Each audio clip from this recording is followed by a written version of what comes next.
Hello, you wonderful people, and welcome to another episode of Crime Centric. This being a show where I talk about crime dramas that I watch. For today's episode, I'm going to talk about the latest episode of Bull. A very good episode where we have, obviously, the continuation of Bull and JP's working relationship, whereas JP kind of forces Bull's hand in a sense. I feel like he could have easily turned her down, but it's like a sense of like he owes her. Like for her helping out Benny and everything last episode, like one of the three cases he needs to help her with and everything. So I don't know, like I said, like I think it's just from a professional level plus whatever's happening between them, which is kind of like, I don't know if that's just a friendship thing or like they had this little flirty relationship and everything, which I bring up again, like what about him and Diane? Is that not a thing anymore or what? Was that just kind of like, we broke up or something like, I mean, I don't know. I mean, I guess for him, it's like maybe it's been a long time since he took that step forward. And the fact that he was willing to take that step forward is kind of a leap in itself. And even if things didn't work out for him, at least he took that step forward. It means next time he'd be a lot more forward to taking it. But nevertheless, anyway, the main part of this episode is there's an explosion in the city. And basically it's a building that blew up. A bomb had been set and people were killed and people were hurt. And basically, it's all connected. It's all being said like, oh, this is some eco-terrorist network. And what it's connected to is this company known as Heptech. They have like one of the biggest cloud services around. And that basically the FBI wants to get wants access to their servers so they can find out like, oh, like trail this back to people who might be behind this. It's the whole eco-terrorist aspect to it. And basically, JP is representing the leader of it, Garrett, who is played by Peter Jacobson. Obviously, a multitude of things. He played Snyder currently plays Snyder on Colony. He also, I forgot his character's name from House. That was like the first thing I ever saw him in. But he's been in quite a few things. Him and I think the actor who plays his partner, Harry, his like number two guy is, I think his name's Jack Kirby. I know him from Rectify. He played like, Daniel's lawyer in the TV show Rectify. So I was like, no, it's him immediately. But nevertheless, obviously from the very beginning, we know like Harry's up to some shady crap because we see that bank account situation and just his demeanor about everything, just casually walking to work and stuff like that. So it's like, okay. But nevertheless, JP's all about representing him because it's like, hey, you have the right to privacy and stuff like that. It's a constitutional right. It's your Bill of Rights. Bull, not really all that keen on the idea. It's like, hey, you have the information, give it to the FBI because they can help them capture some people. The fact of the matter is, yes, there's a whole side of like, oh, some of your information might be leaked, but if it's for the greater good, it's kind of doesn't matter because it's like, because for Bull, it's like they're not keeping it for some honorable reason. All they're doing is they're trying to keep it for money because the fact of the matter is if it goes out that like, hey, they can't keep our data as secret as they like to make us believe they can, then that means they lose out on a lot of money. So that's what Bull's kind of saying is their main motive, which later on in the episode, him and JP go at it hard to the point Benny and the others are on the side of the glass like, wow, he's like, I hate when mom and dad fight. They're screaming to the point that even through the glass, people can hear them. It's like JP's saying the whole Bill of Rights situation, but at the same time, like Bull's like, hey, at the very least, we need to get to know our clients because we don't know them that well. And it's like, maybe we should get a copy of the data and, try and encrypt it, like unencrypt it ourselves to find out like, kind of give us a leg up and know what this whole situation's about and everything. Because Bull respects the whole thing about privacy. Like I said, like it's a very interesting episode and I feel like obviously like you can relate it to real life too and everything, but it's like privacy versus like what you're willing to compromise. Like being able to compromise privacy. For some people, it's like, well, I don't have anything to hide, so I don't have to worry about privacy and stuff like that. It's like, oh, the fact of the matter is privacy keeps our country safe and stuff like that. So at the very least, they can keep an eye. The government can have access to whatever we want to, but it sets a precedent that like, hey, if they get access to this, that means later on they can have access to stuff that even you don't want them to. It's like, I mean, who's to say what they can do with the information? They could sell it to someone. They can use it to profile you. And they're like, oh, this, and that. She looked up this, and that. And it's like, oh, you have all this stuff in your history. And that's because basically it ends up in the big, like, not even just JP and Bull. We actually see Cable and Bull go at it, where like Cable was super pissed because she actually has a friend that got hurt because of the explosion, and it's just like Heptech, she was pissed at him. It's like they're not willing to give up any information, and she got pissed at Bull because she thought Bull was doing the same thing. Which I love the conversation later on when Bull's like, oh yeah, you're up here decrypting. He's talking to Marissa's like, oh, you're decrypting this, and she's like, yeah. And he's like, Cable helped out and everything. She's like, yeah, she had a part playing. It's like, you didn't by chance happen to talk to her and kind of apologize on my behalf. And Marissa just kind of gave him some guys. He's like, of course, good idea. Good thing you didn't because obviously I want to do that myself. So, but, like I say, it's just an interesting conversation, like where you stand on it, because like it's like you want to give up privacy is very important because there's a lot of stuff you don't want people to know, and that's kind of something the argument Cable ended up making in an episode is like the fact of the matter is, she felt like that way at first. It's like, oh, obviously, like these people have this information, so she to give it up, but at the same time, it's like she eventually kind of has a turn of it being like, but the fact of the matter is, if there's all this privacy stuff. Like it's easily accessible to a lot of people. Like you need to be able to have your privacy, because if you don't have your privacy, a lot of your life can be found out. Like she ends up using the test the system. She runs Bull's name and ends up finding out that he actually failed the bar twice. Which she's like, yo, you have all this stuff and talking about how you hate lawyers and stuff like that, but it's like you try to be one and you failed the bar twice. And so Bull's like, yeah, you found out my dirty secret, which is like. I mean, it makes you wonder how many people know. Does Benny know? Does Marissa know? I feel like out of anyone, Marissa might know, but obviously Bull's very tight-lipped on his past and stuff like that. But even then, it's like, how much does even Marissa know about that? But the way,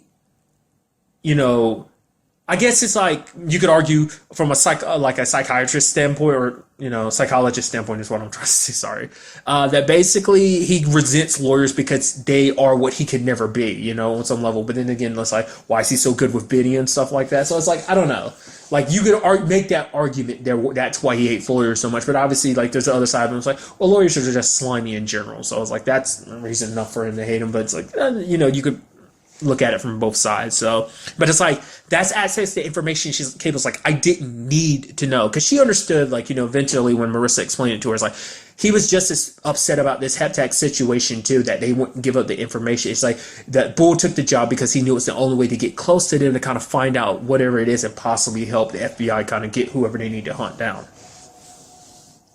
But for Cable, it's like, the fact of the matter is there are certain things we don't need to know for people. People, if it wasn't for privacy, like a lot of people have access to information, like everything you've ever done. And that becomes the whole argument that Bull tries to get, because obviously he ended up slightly swaying JP to his side, because obviously during her arguments and stuff like that, when she's kind of giving her talking to the jury and everything, like she's kind of making them fall asleep and everything, because it's like she doesn't really truly believe what she was saying anymore, because what Bull had said kind of swayed her. And it's like, but it kind of put things in an interesting perspective, that basically if all your information is out there accessible to anyone, that people can go look you up whenever and kind of pull whatever information, they can look up all the things you've ever done, and all those things you've ever done can follow you, and I mean that's a big part of just the internet at all. Like things don't disappear from the web, and once someone gets access to it, there's no telling what they could do with it. They could be like, oh, like take something that put it out of context. They can post all your failures out there, and it's like if you failed so many times and now everyone knows, it's like, well, what's the point of trying anymore, because everyone's going to find out I just failed again. So you can't even keep those failures to yourself. Maybe you want to get away from whatever particular situation, the way JP was putting it, like, oh, start a new beginning.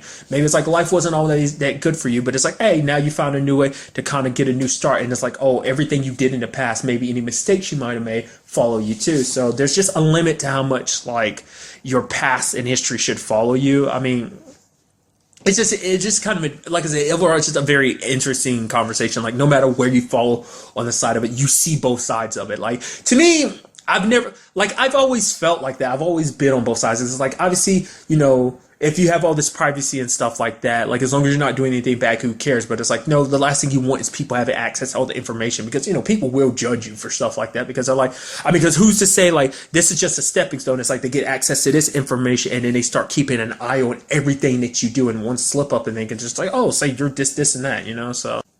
I did like the fact is that when they were choosing jury people, it's like, oh, choose someone who's going to be all about, privacy and stuff like that. And so there was one guy, it's like, yeah, this guy's got 3 subscriptions to porn. And Bull's like, why? There's like, porn is like, there's a crap ton of it that's free. I mean, he's like, at least I heard.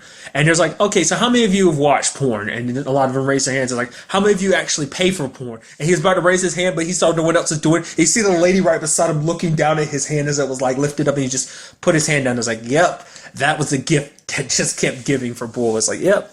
But like I said, I brought it up, like, it was not only just seeing him in, like, JP kind of go at it like fire and oil, but also seeing him and Cable argue, because it's like, you've never really seen Bull kind of get like that with anyone on the team. I mean, there's certain degrees, but at least this particular case, Cable, there's never been that animosity between them like that. And mainly it's like, He even apologized to it later on because he was even saying like, "Oh, what if maybe you won't have a job when you come here tomorrow?" It's like, I apologize for yelling. It's like, I am a psychologist. I'm all about telling people to control their emotions, but it's sad. The fact is that I can't even control my own. But they ended up getting access to the files and everything, which I mean, at the same time, like Heptech found not guilty, so they didn't have to kind of hand over their information to the FBI. I mean, granted, they handed it over. They just didn't give the key that would help in unencrypt the files and stuff like that. But what we ended up finding out that, yes, Harry is in fact guilty. That basically what he did was basically the whole gambling situation. I was wondering if that was like gambling debt or something like that. Like, it's like, you're really far in the red. It's like, no, what this is all about is, well, it is gambling, but it's not the typical gambling. Basically, they gamble on mundane stuff. Probably like the example they use is like, oh yeah, what time exactly a plane will land. It's weird stuff like that. I mean, I guess it's like if you have a gambling addiction, you'll gamble on anything. Lost a crap ton of money, but then he found out like, oh yeah, like basically he got in touch with some people. They wanted certain like competitors or whatever dead, so they were going to pay him $100,000. Was that $100,000? I think it was something like that, to basically tell them exactly where they would be. This wasn't some eco-terrorist attack. It was like a business move where it's like, oh, these people are competitors in whatever particular situation, whoever it was he gotten the money from, and killed them. But you know, on some level, because I figured that's what this entire episode was about. The fact is that he was trying to use the company that he worked for as a means of hiding it, because that's why he was probably happy about this whole Haptech situation, because he knew he'd hide in plain sight. He knew that his boss, he knew that Garrett would never give up the information, so he knew Garrett would fight and everything. And even if he didn't fight, and even if the FBI did kind of get access to it, which I guess he was hoping and praying that everything would work out. Like, he's like, oh, we got JP, we got some very good people behind us, so obviously things going to be going our way. But I guess even if they didn't, it'd probably give him enough time to probably clear some records so he doesn't have to worry about stuff like that, like kind of close the trail behind him. But, you know, at the end of the day, it's like, that wasn't enough to protect him. I did like the pull that Bull played, and that was that, like, hey, like, you're protected by attorney-client privilege. I mean, unfortunately for you, I'm not an attorney, so I'm just a doctor. So basically, I relate all this information to the FBI, and you're screwed. So, but I also appreciated, you know, the end of the episode where we had Bull looking at her apartment, looking at JP's apartment. It's like, you have this doll, you have this open space. The fact of the matter is, it's got this fireplace. You even have, like, look at the pond and everything. He's like, she doesn't even know what she's in for, because, like, he went through the whole trouble of, like, he's trying to find an apartment with those specific parameters and stuff like that. And lo and behold, JP has it. So I don't know whether that's going to turn into a thing or not. So, like, what I mean is, like, a bigger thing than what it is. So, like, overall, a very, very good episode. Like I said, it's just a very interesting conversation piece. I mean, that's what the show does very good. It introduces, like, some conversation pieces of, like, you know, how things work and stuff like that. It kind of makes you go, huh? You know, it kind of forces you to kind of see both sides of it, you know? So, nevertheless, next week's episode turns out to be the season finale. I did not look at the preview, so I have no idea what to expect. Obviously, Benny's situation's already been dealt with, not unless that rears its ugly head again, but I'm sure that's kind of shut down and everything. So even that's not going to be the season finale. So it does make you wonder, what case in particular are they going to be dealing with next season? Is it going to involve JP? I hope we get to see more of her. So it's like, any excuse to see Eliza Dushku. She's just fabulous. So, especially because I like her as JP, because she's very stubborn. She will not bow down to anyone. It's like, you think you're right, you're wrong. Like, this is my lane, this is my rules, you follow my law type of situation. It's like, she's kind of a badass. Like, once again, I'm not, it's kind of oil and fire when it comes to her and Bull. Not just in a, temperament department, but also just kind of like the sparks that might be flowing to it. Once again, don't know where the whole Diana situation falls in this. Maybe it's like, it's like flirtation and it's just, it's part of their thing. And he's like, oh yeah, that's our thing and everything. Dinner, ha ha ha. Oh, late nights, ha ha. And it's like, maybe that turned out to be like, oh yeah, we're just friends. So type of situation. I don't know. We'll see. I'm very interested to see what goes on in the season finale. But really, that's all I want to talk about in this episode. Till the next time we meet, be happy, be safe, live life to the fullest, and enjoy it. Good day and goodbye.